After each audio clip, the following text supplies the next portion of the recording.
Punjabi actor Binu Dhillon हड़ पीड़ितां दी मदद करन लई पहुंचे गुरदासपुर। बीनू ढिल्लों ने पंजाब दे हड़ पीड़ित परिवारां नूं मिल के दिता हौसला ते कीती हड़ पीड़ित परिवारां दी मदद। नाल ही दस दिए बीनू ढिल्लों ने सारियां नूं पंजाब दी चढ़दी कला लई अरदास करन लई कहा।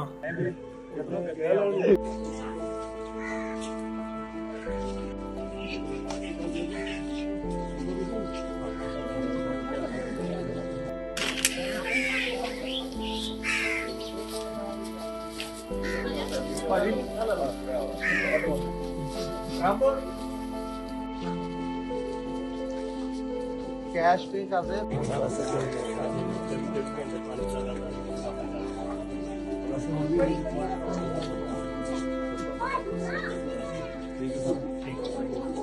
कुछ और आते?